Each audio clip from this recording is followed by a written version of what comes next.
Assalamualaikum warahmatullahi wabarakatuh. Salam sejahtera untuk kita semua. Puji syukur kita panjatkan kehadirat Allah Subhanahu wa Ta'ala, karena berkat karunia-Nya kita dapat berkumpul di Zoom dalam keadaan sehat walafiat. Bapak dan Ibu yang saya hormati, saya sangat senang dapat hadir di hadapan Bapak Ibu sekalian.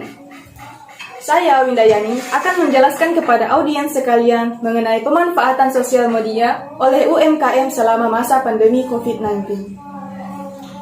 Di akhir presentasi ini, nantinya Bapak dan Ibu dapat memahami apa saja manfaat dan cara memanfaatkan sosial media agar usaha tetap berjalan di masa pandemi ini. Baiklah, untuk menghargai waktu, kita akan memulai pembahasan kita di pagi hari ini. Pemerintah melalui Kementerian Keuangan telah mencatat setidaknya ada beberapa dampak utama merebaknya COVID-19 bagi perekonomian Indonesia. Menteri Keuangan Sri Mulyani mengatakan ada 3 dampak besar ekonomi pada pandemi COVID-19. Yang pertama, berdampak pada konsumsi rumah tangga atau daya beli masyarakat yang jatuh. Yang kedua, investasi ikut melemah di tengah ketidakpastian pandemi COVID-19. Dan yang ketiga, pelemahan ekonomi seluruh dunia yang membuat ekspor Indonesia terhenti dikarenakan menurunnya kegiatan masyarakat di luar rumah. Maka secara otomatis juga menimbulkan penurunan jumlah pembeli pada suatu usaha, sehingga pendapatan yang diperoleh menjadi berkurang. Dampak tersebut tidak hanya dirasakan oleh industri besar. Pandemi virus corona juga memberikan dampak terhadap pelaku usaha mikro, kecil, dan menengah. Menurut survei, semua pelaku UMKM mendapat dampak yang cukup besar dari pandemi COVID-19 ini. Dari mulai suami yang kehilangan pekerjaannya karena adanya PHK sampai menurunnya jumlah pembeli.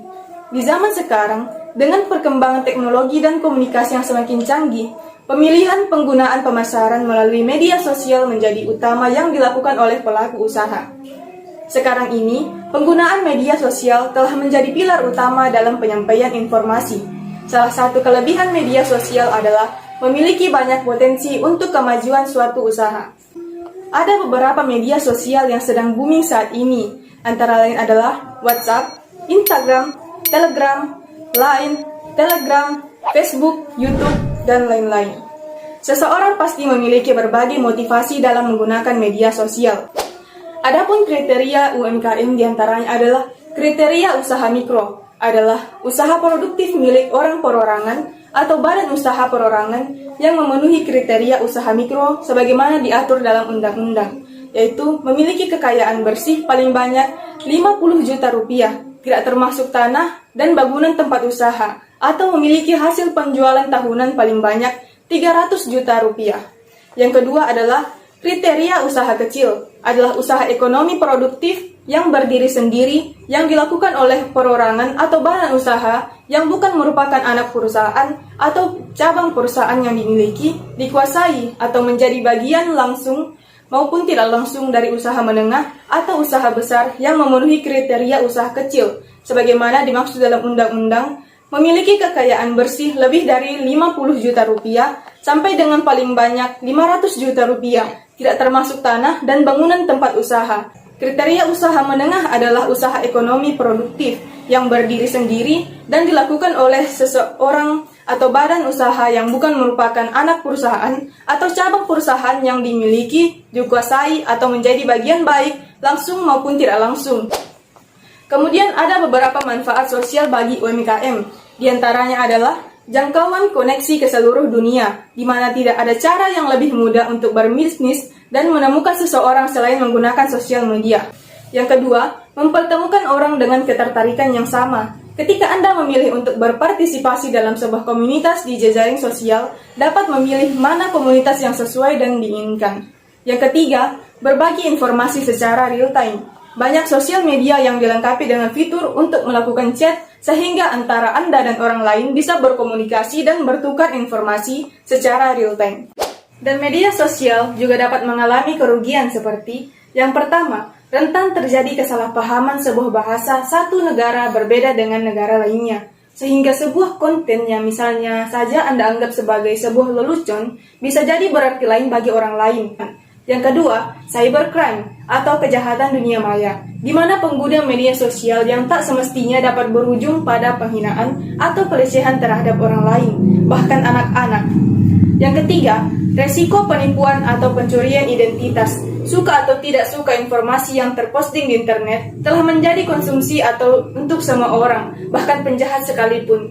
Banyak pelaku kejahatan yang dapat dengan mudah mengakses dan mendapatkan informasi diri Anda dan memanfaatkannya.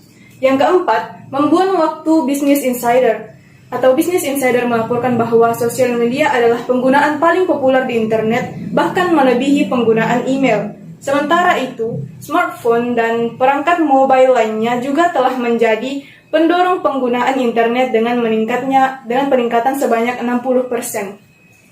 Jadi hadirin sekalian, setelah Anda menyimak bagaimana cara menggunakan media sosial dengan berbisnis serta manfaat penggunaannya, ada poin yang perlu Anda ingat, yaitu media sosial memiliki banyak manfaat, utamanya dalam berbisnis. Hal ini dikarenakan media sosial bersifat global sehingga mencakup orang-orang di seluruh dunia.